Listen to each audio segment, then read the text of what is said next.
Profesionales del derecho, tengan todos ustedes buenos días, buenas tardes o buenas noches. Sean todos ustedes bienvenidos al Instituto Academia de Formación Jurídica Simón Rodríguez, ubicado en la ciudad de Maracay, Estado Aragua, de la República Bolivariana de Venezuela. Quien les habla, quien les recibe, el doctor abogado Maury Rojas. Dios me lo bendiga a todos, muchísimas bendiciones para cada uno de ustedes. Hoy vamos a continuar hablando sobre las medidas cautelares en el derecho procesal civil, muy puntualmente sobre el embargo preventivo y el embargo ejecutivo.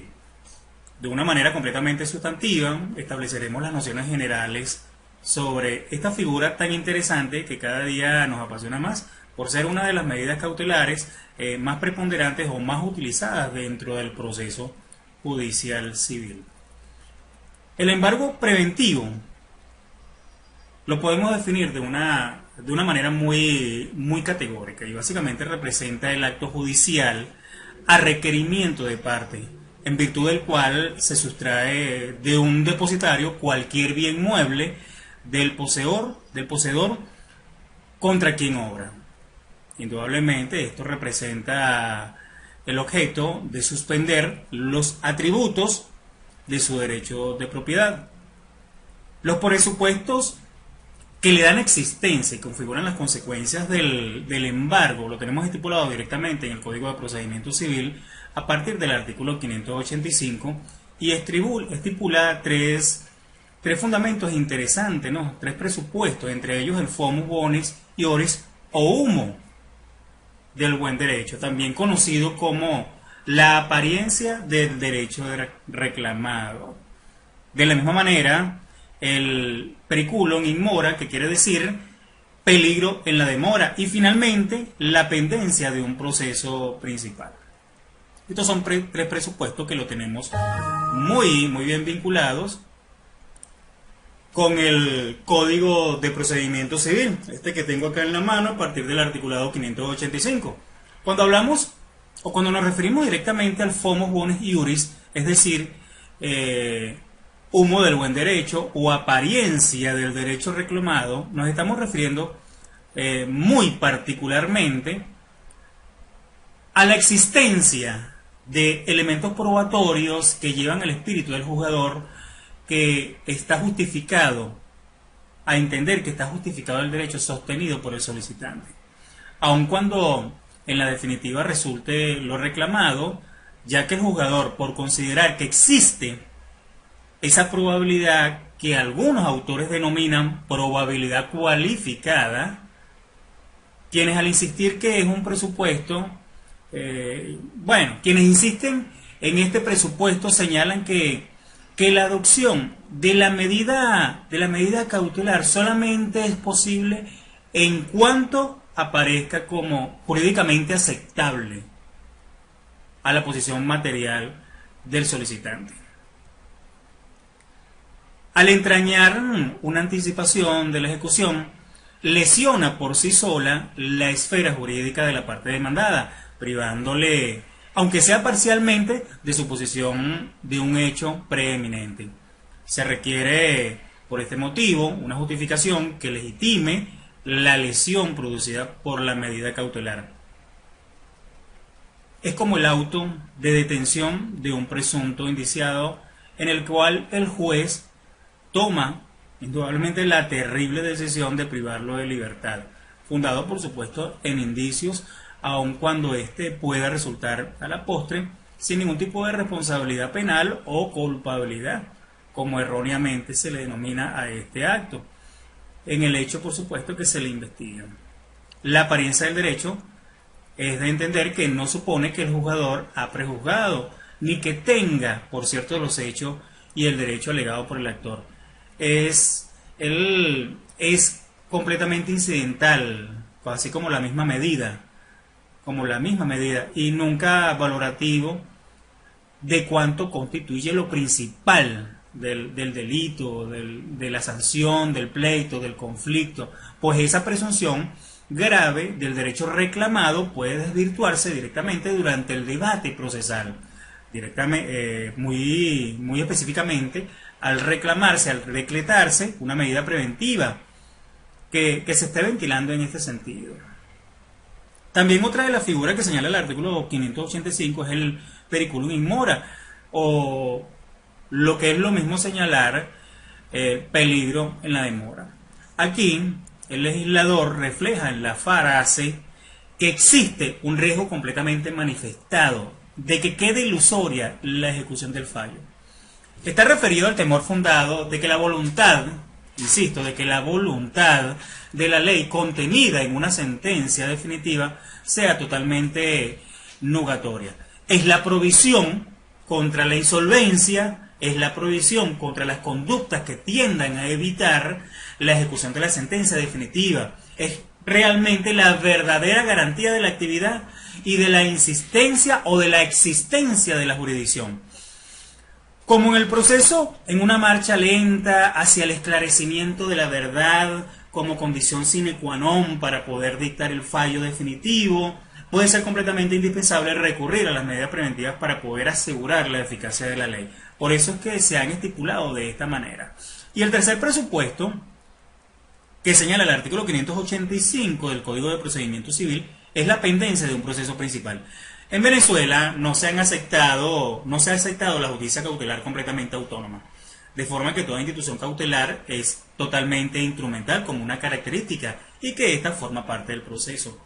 Y debo destacar que al que sirve y cuya eficacia garantiza, es decir, que las medidas cautelares garantizan a las partes en el proceso, a una mucho más que la otra, claro está. Por ello es que se requiere la existencia de un proceso principal totalmente no decidido, porque en este supuesto o en este presupuesto la medida, si la medida no fuera preventiva, sino totalmente ejecutiva, no se pudiera admitir una demanda. Y esto hay que tenerlo muy, muy claro, que no se puede perder el norte en los diferentes procesos donde se encuentren ya plasmadas o materializadas un embargo, bien sea preventivo o bien sea ejecutivo, y olvidar de una u otra manera cuál es la causa principal que lleva a la litis dentro del proceso civil. No hay que olvidarlo. Hay algunas características de interés del embargo preventivo y vamos a señalarla de una manera completamente general. Entre ellas, les puedo señalar que el embargo es una medida que se dicta inaudita, es una medida que se desarrolla completamente a solicitud de parte, es completamente infinita, puede dictarse en cualquier estado y grado de la causa. Es una medida que no es absoluta, porque puede ser sustituida por una garantía real o incluso una fianza lo suficientemente fuerte como para poder mantenerla. No tiene completamente territorialidad, es decir, en consecuencia puede ejecutarse dentro o fuera del territorio nacional y es condición de existencia de una acción ya iniciada. Esto son algunas de las características generales del embargo preventivo, pero también hay características que son completamente especiales. Estas son específicas de la medida del embargo y crean elementos diferenciales con otro tipo de medidas preventivas. Entre ellas son que debe recaer en forma exclusiva sobre los bienes inmuebles, y aquí hay que destacarlo muy pero muy drásticamente. ¿Por qué? Porque la medida preventiva de embargo no afecta a bienes inmuebles, sino los bienes muebles.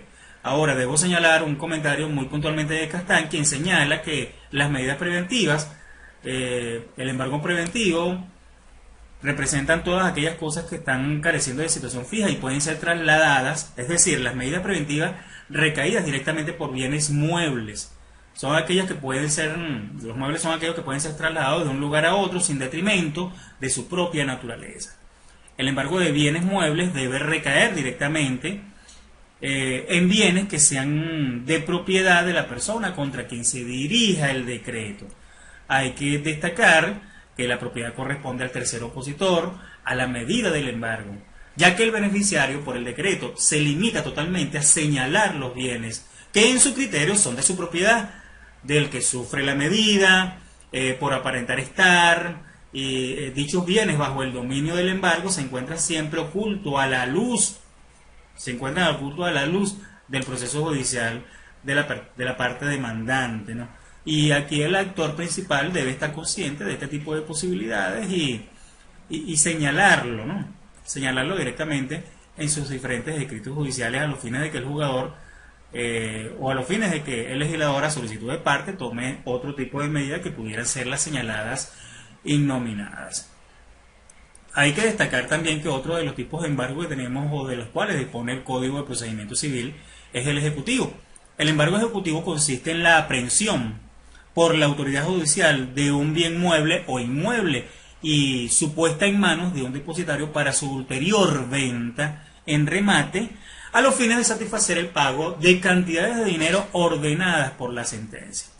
Fíjense ustedes que el embargo aquí lo tenemos completamente bajo dos características fundamentales o dos clases completamente existenciales, que es el preventivo y el ejecutivo. El preventivo se destaca para asegurar la propiedad y evitar su ocultamiento, pero el embargo ejecutivo, insisto, básicamente es la aprehensión de la propiedad por la autoridad directamente judicial de un bien mueble, de un mueble o un inmueble y su puesta en manos en un depositario para su ulterior remate a los fines de satisfacer el pago de cantidades de dinero ordenado directamente en una sentencia judicial. Según el Código de Procedimiento Civil, muy puntualmente en el artículo 534, señala lo siguiente, ¿no? El embargo se practicará sobre los bienes del ejecutado que indique el ejecutante. En cualquier momento en el que el ejecutado ponga a la disposición del tribunal bienes suficientes para llevar a cabo la ejecución. El tribunal decretará el levantamiento del embargo que haya practicado sobre el inmueble que le sirve de demora. Sin embargo, de todo esto cabe o pudieran hacer una pregunta como, por ejemplo, ¿cómo se practica el embargo? Bueno, el embargo se debe saber cómo inicialmente describir los bienes objeto del embargo, porque quien señala los bienes objeto del embargo es la parte ejecutante, es decir, el actor principal a través de un abogado, es decir, de su persona. Entonces, en este momento, el levantamiento del acta del embargo tiene básicamente que hacer una identificación, una descripción plena de los bienes muebles o del bien objeto del embargo para poder diferenciarlo de otros bienes del mismo género y evidentemente de la misma especie. Se recomienda básicamente que embargar los bienes que tengan mayor valor, que sean fáciles de poderse expropiar para poder de una u otra manera, de forma rápida y expedita, obtener un dinero con el cual satisfacer al propio ejecutante. Pero ¿cuál es el procedimiento? El procedimiento lo tenemos establecido directamente en el articulado 536 del ya señalado código, es decir, el de procedimiento civil, el cual señala que para practicar el embargo el juez se trasladará al sitio donde esté situada la cosa objeto del embargo y procederá a notificar al embargado o a cualquier otra persona que se encuentre en el sitio de la misión del tribunal su función. Seguidamente declarará consumada la disposición jurídica del ejecutado y entregará la cosa por inventario directamente al depositario que nombrará previamente, levantando un acta que contenga la descripción de las cosas embargadas y de las demás circunstancias del acto. Todo esto son algunas disposiciones del mismo Código de Procedimiento Civil. Hay algunas, por supuesto, disposiciones o algunas situaciones que regula directamente el Código de Procedimiento Civil y estas son las siguientes. La primera de ellas es la potestad del juez para poder ordenar la apertura de puertas, depósitos, de la apertura de recipientes, utilizando los diferentes servicios hasta donde le sea posible de un cerrajero profesional o de un técnico en la apertura ya señalada de los recipientes, de los bienes inmuebles, entre otros, o de que se trate el objeto del embargo. La forma en que han de realizarse los embargos de créditos que se efectuarán o que se efectuará mediante la notificación al deudor del embargo del crédito embargado, en la morada, en la oficina, en el establecimiento de y en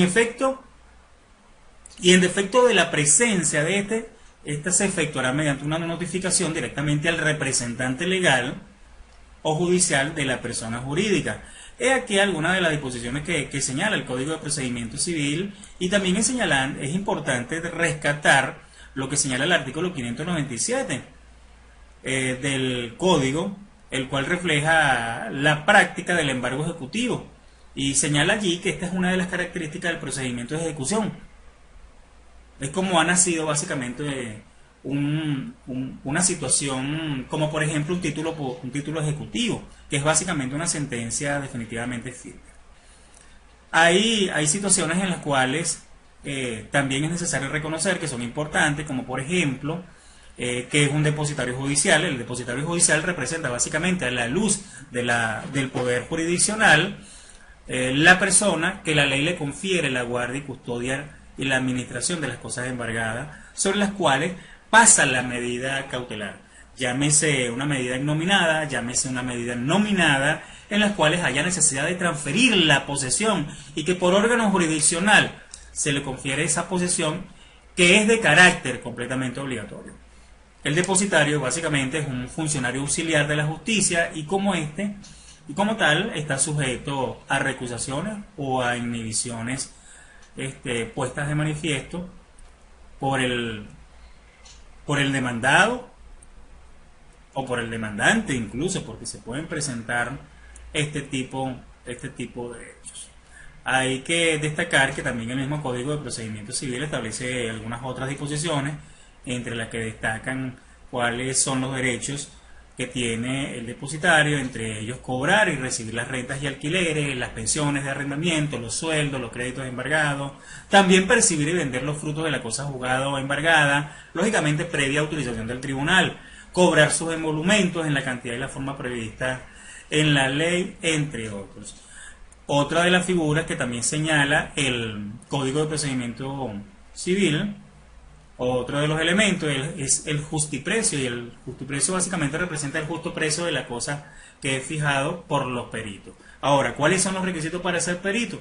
Un perito representa básicamente un auxiliar de la justicia que ofrece un conocimiento completamente determinado sobre ciertos elementos que se encuentran a la disposición del demandado o el demandante. ¿Cuáles son los requisitos para ser un perito? Bueno, residir en el lugar donde estén los bienes y poseer conocimientos prácticos, muy puntualmente sobre las cosas que han de ser evaluadas o rematadas, entre algo. El artículo 551 también es importante que se reconozca su valor, su importancia, porque nos habla sobre el remate. Y el remate no es otra cosa que aquella acción, que aquel acto en donde se involucran los bienes, que pueden venderse totalmente de forma anticipada, llegado el día y la hora para que se efectúe el remate. Estipulado en el articulado 551 del Código de Procedimiento Civil y lógicamente complementado con los carteles de remate, los cuales deberán cumplir con las disposiciones establecidas en el mandamiento legal número 555. Ahora bien, hay algunas diferencias entre el remate preventivo y el embargo preventivo y el embargo ejecutivo. El embargo preventivo se dicta en cualquier estado y grado de la causa, en tanto que el embargo ejecutivo se dicta en ejecución de la sentencia, lógicamente salvo disposiciones especiales las cuales se encuentren ya señalados en la ley, como es el caso de la vía ejecutiva o el embargo por deudas de condominio, que es completamente ejecutivo y está por disposición especial, aunque su naturaleza sea completamente cautelar. El embargo preventivo tiene necesariamente que recaer sobre bienes muebles en posesión del demandado, en tanto que el embargo ejecutivo puede rehacer o puede recaer sobre bienes inmuebles. Con el embargo ejecutivo se eliminan algunos privilegios e inmunidades que afectan al embargo preventivo. Tal es el caso de la inembargabilidad por la vía preventiva del sueldo de los miembros del cuerpo castrense, de los oficiales, de los militares y otro tipo de personas. Y aquí vemos la importancia y el carácter especial que tienen los embargos, llámese el preventivo como el ejecutivo. Si se embargan sumas de dinero, no hay que designar depositario judicial, el tribunal suplirá tales funciones hasta entregar el dinero directamente al ejecutante. Ahora bien, el embargo preventivo, como otra de las diferencias muy puntuales, puede solicitarlo cualquiera de las partes que lo estime necesario. En cambio que el embargo ejecutivo solo podrá ser solicitado por el vendedor del pleito, por el vencedor del pleito, el ganador, el triunfador. En el embargo ejecutivo no cabe una posición directamente de parte, pero sí oposición de tercero, de acuerdo a lo que nos establece el artículo 546.